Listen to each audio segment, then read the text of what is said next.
Over the weekend, former Vice President Joe Biden was accused of inappropriate touching by a former candidate for lieutenant governor in Nevada. Now his fellow Democrats are responding. Lucy Flores says Biden behaved inappropriately toward her in 2014. Several candidates say they believe Flores, but that it will be up to voters to take her accusation into account. Biden, of course, has yet to officially declare his candidacy for president, but candidates who have declared their campaigns are jostling for position at the top of the race. Natalie Andrews covers Congress for the Wall Street Journal. She joins us now from Washington to talk a little bit about this. All right, so former Congressman Beto O'Rourke returned home to Texas this weekend to speak to voters. He discussed a number of topics, of course, including immigration. That's a big one for him in El Paso, but also health care, after facing some criticism over his lack of policy ideas. A lot of people sort of felt like he sounded good when he was, standing on top of tables at coffee shops, but even his website didn't really show where he was at in terms of policy. So what stood out to you from his speech this weekend? Good morning. It was definitely one of those weekends where it felt like the 2020 campaign was well underway. And with Beto, we saw him talking about health care. We saw him outlining. It seemed like he was kind of trying to walk that line that some candidates have been walking, versus Bernie Sanders is on one side talking about Medicare for all, talking about wanting to cut prescription drug costs, and Beto is wanting everyone to get to a doctor. It seems like he's trying to find his path in a very crowded field here. And so what is his path? What are some of the policy ideas that are having him separate himself from the pack? I mean, this early stage, I think some of his path may be his charisma. He's really able to connect with voters. He's getting on the table, like you referenced. He's got that buzz that will help you when it's really all about donors, getting to the debates, that kind of thing. But he does seem to be outlining a path that is talking about he wants people to have better access to medical care, better access to doctors. That's not very descriptive at this point, but it is. He's definitely talking about health care. And as we just saw in the 2018 race, voters go to the polls for health care. They want to hear solutions for health care. And so he may start outlining more as we get closer to the debates, closer to the primaries. Okay, I want to talk about another candidate that people seem to be interested in, Mayor Pete Buttigieg. At least we've practiced his name over and over again, but I don't know if people can say it across the country. But, surprise, surprise, he's raised $7 million since January. Now, maybe compared to some other candidates like a Bernie Sanders, that seems like really a fraction.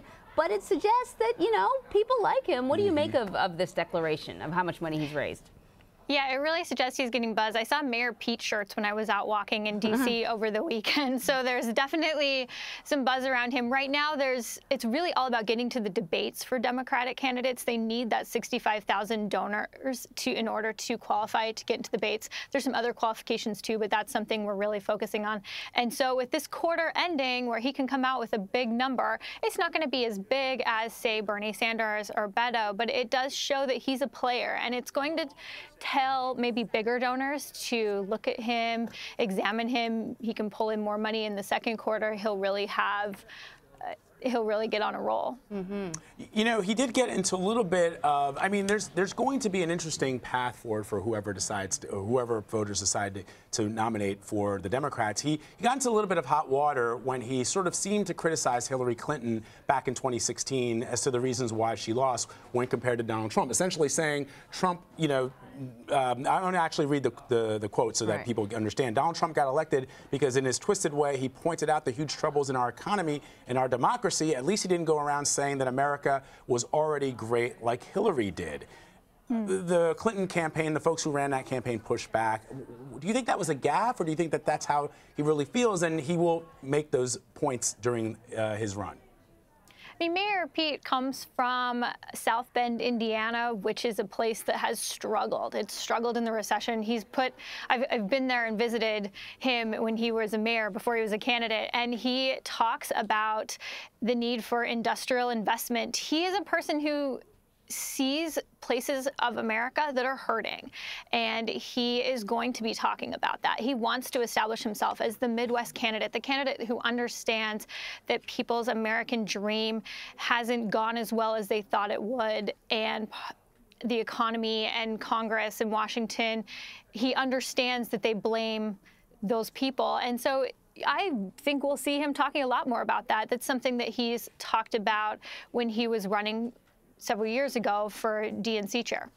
So we talked about O'Rourke and how it seems like in terms of policy, even now he's pretty vague. Somebody who hasn't been like that is Senator Elizabeth Warren. We know what she stands for. She's pretty plain spoken and outspoken about it. But now it seems like she's falling behind in terms of fundraising.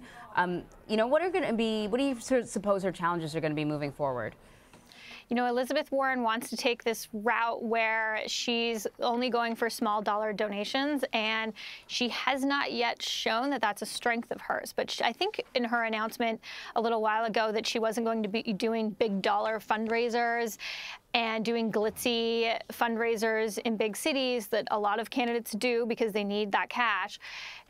I think she's hoping to gin up support from her base, the same women who got "Nevertheless She Persisted" tattoos, the same women who have been talking about Elizabeth Warren in a positive way for the past 2 or 3 years.